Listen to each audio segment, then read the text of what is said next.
Selamat sore, jadi saya Natalia Davina akan menjelaskan mengapa Jepang jadi negara yang terbuka atau terpengaruh padahal awalnya Jepang itu negara yang tertutup. Jadi alasan tersebut karena restorasi Meiji.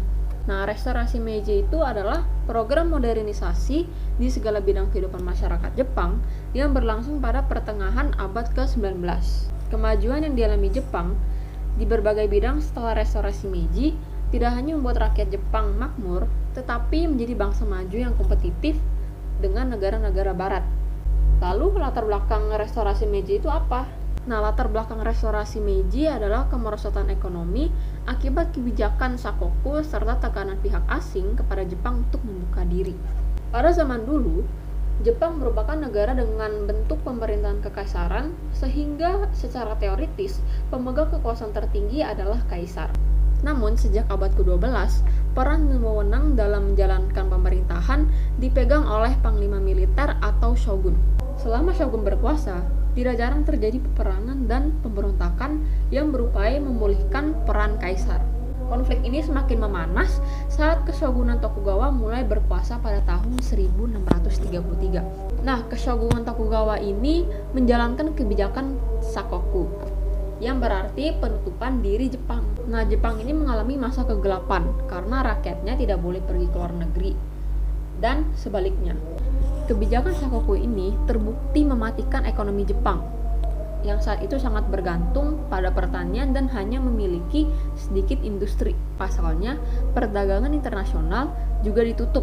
Hanya Belanda dan Cina yang dibolehkan berdagang ke Jepang. Memasuki abad ke-18, kemerosotan ekonomi semakin parah akibat bencana alam dan korupsi. Untuk menyiasati kondisi tersebut, pemerintahan Tokugawa menaikkan pajak kepada petani yang menyulut penolakan serta kerusuhan di berbagai daerah.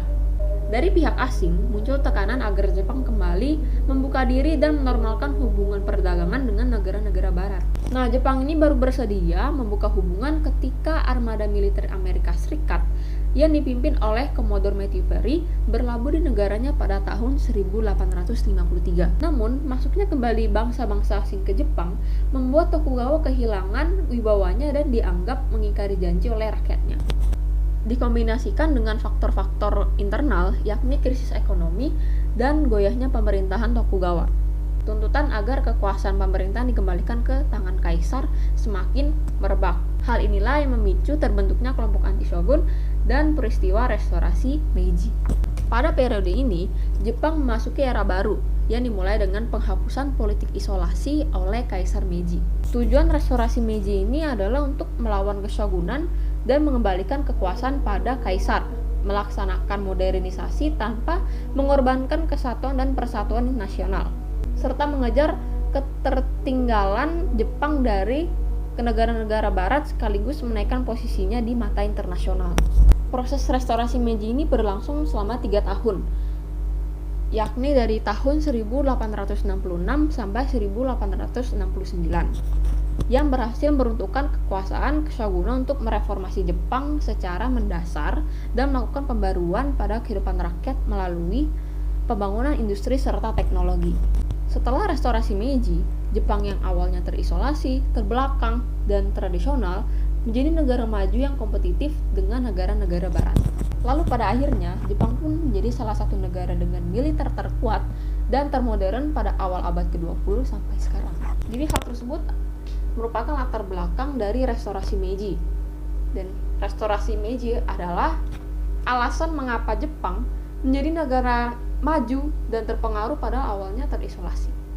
Pertanyaan yang kedua, yaitu alasan Jepang masuk ke Indonesia. Nah, mengapa Jepang masuk ke Indonesia? Karena Indonesia kan kaya akan sumber daya alam. Nah, sumber daya alamnya ini dimanfaatkan untuk pengembangan industri Jepang. Jepang dengan slogan Hakuichiu ini diperkenalkan oleh Kaisar Jimmu adalah doktrin untuk menguasai dan satu-satunya kekaisaran.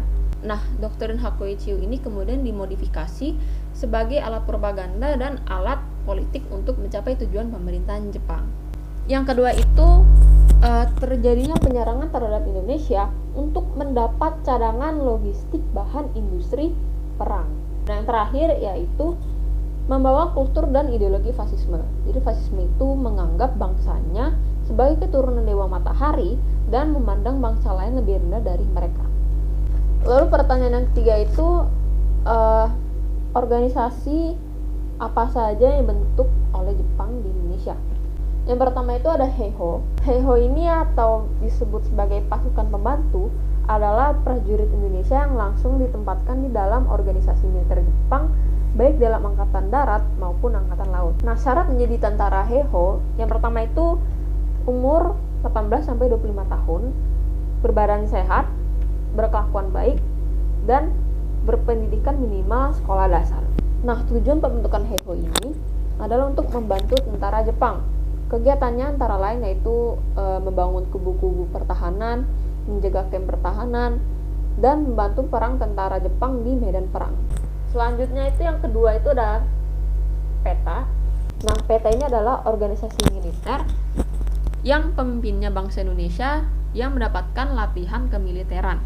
Mula-mula yang ditugasi untuk melatih anggota PETA adalah seksi khusus dari bagian intelijen yang disebut Tokubetsu Han. Bahkan sebelum ada perintah pembentukan PETA, bagian Tokubetsu Han ini sudah melatih para pemuda Indonesia untuk tugas intelijen. Nah, latihan tugas intelijen ini dipimpin oleh Yanagawa. Jadi itu merupakan 3 pertanyaan yang sudah terjawab. Semoga bermanfaat. Terima kasih.